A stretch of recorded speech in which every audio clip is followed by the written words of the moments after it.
বাংলাদেশ সংবাদ সংস্থার সেই নেতৃত্বে দাঁড়ানো বিচারকে কেন আমরা দাঁড়িয়েছি? আমরা দাঁড়িয়েছি ওই ভদ্রলোক বা অভদ্রলোক উনি সাংবাদিক না, উনি দেশপ্রেমিক না, উনি স্বাধীনতা বিরোধী, উনি গণতন্ত্র বিরোধী। তাই ওনাকে অবসরের দাবিটা আমাদের দেওয়া হবে। কারণ সাংবাদিকরা স্বাধীনতার পক্ষে নির্লভভাবে কাজ করে, এদের অন্য কোনো স্বার্থ নাই। আমি আশা করব এই কেয়ারটেকার বা অন্তর্বর্তীকালীন সরকার করমচাঁদ গান্ধীর এই দালাল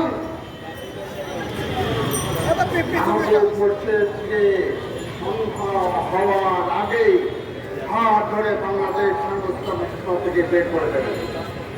তা না হলে সেদিন খুব বেশি করে নয়, যেদিন তাকে টেনে হেসিয়ে সাংবাদিকরা বের করে নিয়ে আসবে।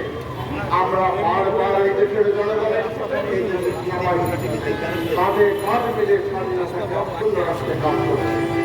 এবার আমাদের স্বাধীনতা রক্ষতা রাখতে যদি আমরা কাজ করতে না পারি, আমাদের সর্ববৃহত্তম সংবাদপত্র সাংবাদিক এজেন্সি বাংলাদেশ সংবাদ সংস্থায় এমন একটি ডাকাত বসানো হয়েছে যে ডাকাত তার স্বাধীনতা বিরোধী কর্মকাণ্ডে যারা হস্তক্ষেপ করে তাদেরকে জামাত বানায়, তাদেরকে অমক বানায়, তমক বানায়। তবে এটাই জঙ্গির হাত থেকে সংবাদ সংস্থা মুক্তভাবে সেই আহ্বান আমরা জানাই। আবুল কালাম মানিক ভাই এই 62 সিনিয়র সাংবাদিক, আমরা একসাথে কাজ করছি। তার টাকাগুলো দেয়নি, কেন দেয়নি? এই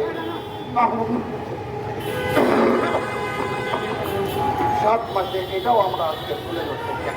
আমরা তার কাছে জনাব তথ্য উপদেষ্টা সাহেব এবং গোয়েন্দা সংস্থার যারা আছেন তারা দয়া করে এই স্বাধীনতা বিরোধী 15 বছরের শাসকের অনুসারী থেকে আমাদেরকে রক্ষা করার জন্য আপনারা প্রয়োজনীয় তথ্য উপস্থাপন করেন। তথ্য উপদেষ্টার কাছে এই কামনা করে আজকে এই বক্তব্য আমি শেষ করছি।